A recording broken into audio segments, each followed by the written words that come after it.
vamos a entrar en temas económicos. A veces es un poquito complicado abordarlo, pero necesario ahora más que nunca y con voces autorizadas, porque ahora con estos tiempos todo el mundo sabe de Ucrania, todo el mundo sabe de Rusia, todo el mundo sabe de economía, sabe de inflación, de estanflación y de todo el mundo, y usted se encuentra a todo el mundo hablando de eso. Ahora, lo importante es hablar con los que saben, con los que tienen una voz autorizada y pueden reflexionar en torno a esta realidad que tenemos. Por ejemplo, ayer el presidente de la República hablaba una vez más al país y hacía referencia a una serie de medidas, creo que las cuantificó en 10 medidas concretas para evitar un impacto mayor, porque el impacto lo tenemos, un impacto mayor en nuestra economía a raíz del conflicto bélico que se ha generado entre Ucrania y Rusia. ¿Cómo ha impactado eso en los precios de los combustibles, etcétera? Para hablar en detalle sobre este anuncio, realmente lo que implica para el país, realmente el efecto que pudiera tener para que no se refleje en la población, nos place muchísimo conversar con el economista y profesor Henry Ebrard. Bienvenido, gracias por acompañarnos. Muchísimas gracias por la invitación. Lamentablemente para estos tiempos tan complicados, pero como muy bien lo estás diciendo, yo creo que ahora hay que sacar la política, que no es, a veces es la política barata. La política barata general es un problema que precisamente no es barata, y menos en esos tiempos. Yo creo que es importante entender que lo que está enfrentando la República Dominicana, al igual que el resto del mundo, es probablemente una de las peores crisis económicas, asumiendo que no se ponga más serio el tema de seguridad, porque actualmente hay guerra en Europa. Y esto tiene una implicación tremenda a nivel geopolítico y, por supuesto, a nivel económico. Esto que ha obligado, pues, el presidente de la República a anunciar un complemento a las medidas que ya había anunciado en su discurso de rendición de cuentas el pasado 27 de febrero. Don Henry, a propósito, pasándole por arriba a las medidas, bueno, hay medidas que van en torno al subsidio al combustible. Ya se ha dicho que eso gravita mucho en nuestra economía. Meterle, en el sentido hablándolo en buen castellano, meterle un dinero o subsidiar la gasolina. Estamos hablando de 600 millones de pesos mensuales, o sea, semanal, exacto, 600 millones semanal. El presidente hacía una cuenta de cuánto representaba al mes, que era lo que estaba tratando de calcular. 1.200 millones, 1.300 millones. ¿Eso cuánto puede significar para la economía? ¿Hasta cuándo podemos asumir eso? Si a eso le sumamos que, bueno, se va a liberar o va a haber un periodo de gracia para la gente, para el Banco Agrícola, va a haber un tema también para las materias primas, soya, grasas vegetales, maíz, para que no incida en la comida del pollo, en la fabricación del pan. ¿Hasta cuándo puede ser eso soportable para una economía que ya tiene un tope en el nivel de endeudamiento, que no puede seguir comprometiendo más su futuro? ¿Cómo pudiéramos ver esto?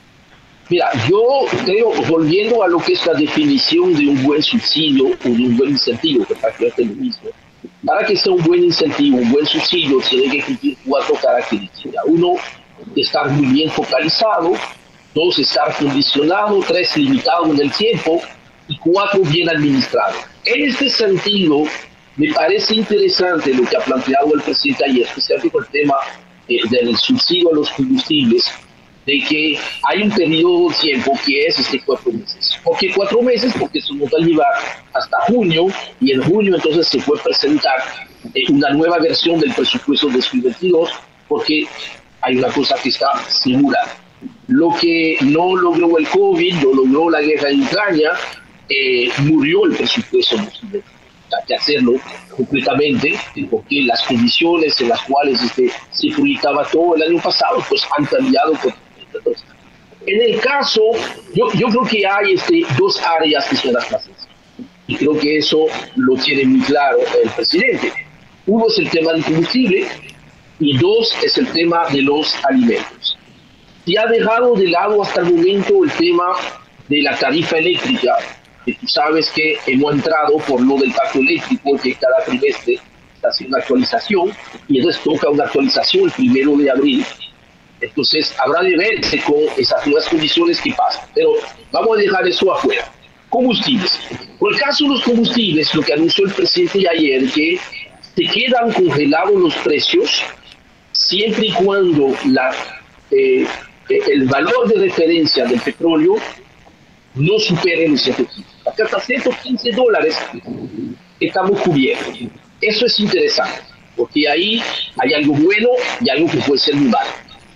Lo bueno es que los precios de esta semana, los precios vigentes de esta semana, se calcularon sobre la base de un precio promedio del barril de crudo de $95,88.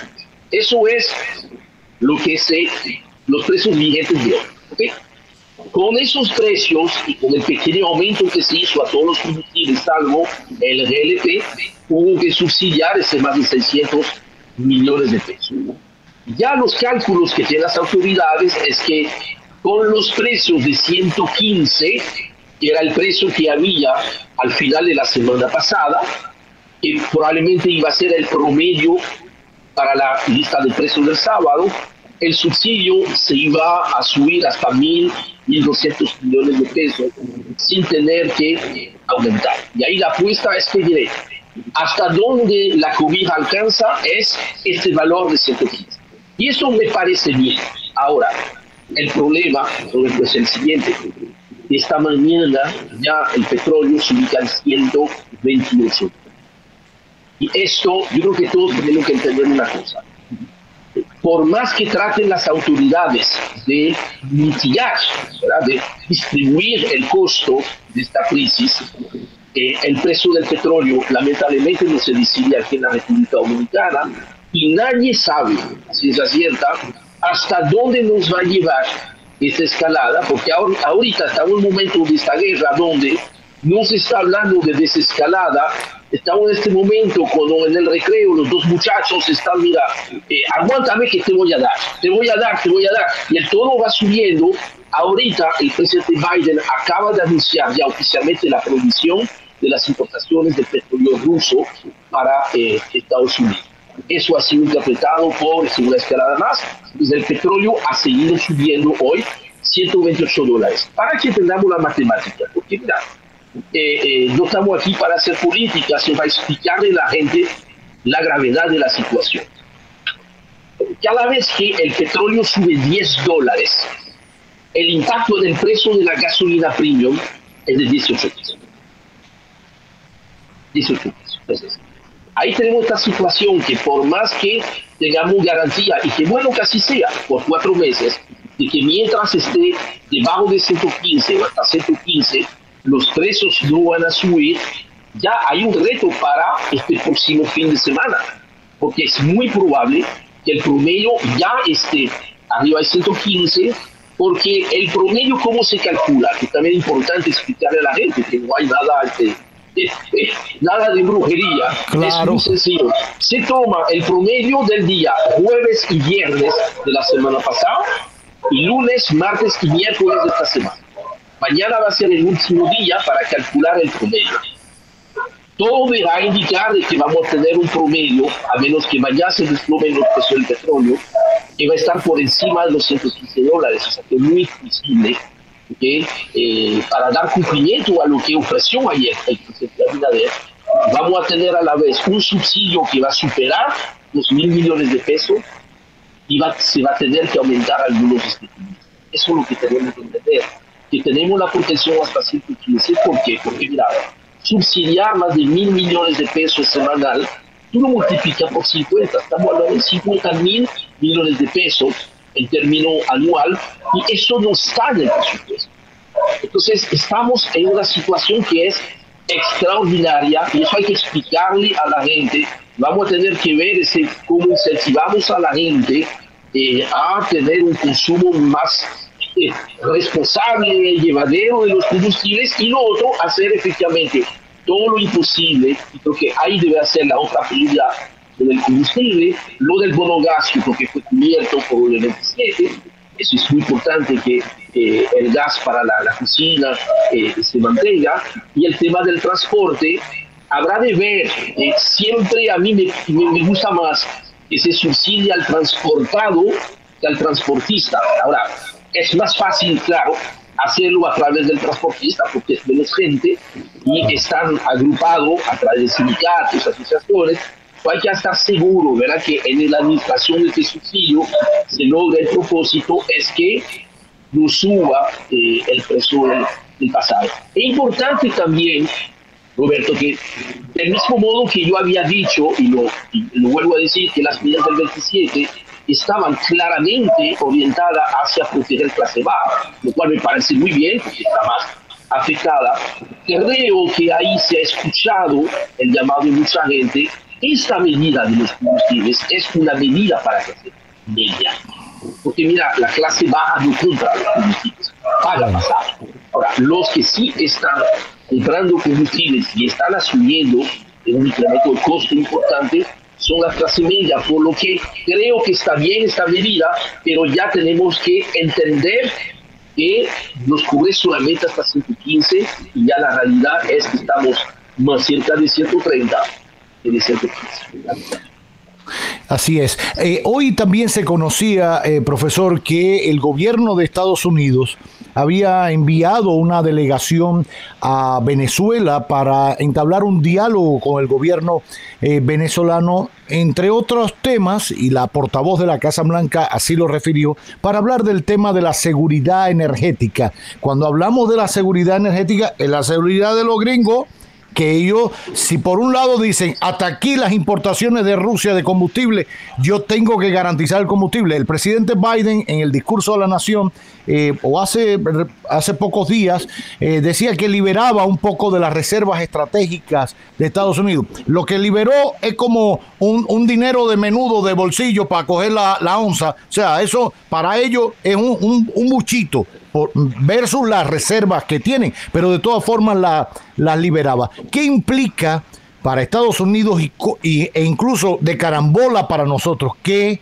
comience a comprársele combustible a Venezuela? ¿Eso pudiera incidir en el precio final del West Texas, que es nuestro referente para fijar nuestros precios domésticos de combustible?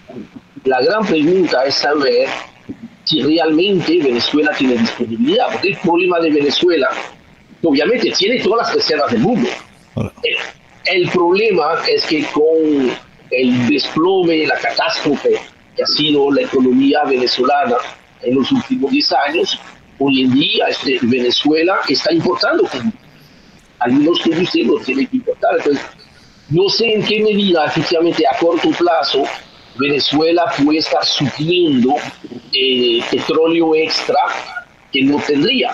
O en este caso, Venezuela, en vez de venderlo a China, lo tendría que vender a Estados Unidos. Ahí nos estaremos metiendo en otra situación, ¿no? Obviamente, mira, todos los mensajes que se pueden buscar, que pueden procurar en que deje de subir el petróleo, que todavía ni estamos llegando a los récords. El récord fue $147 en el 2008, si no mal recuerdo.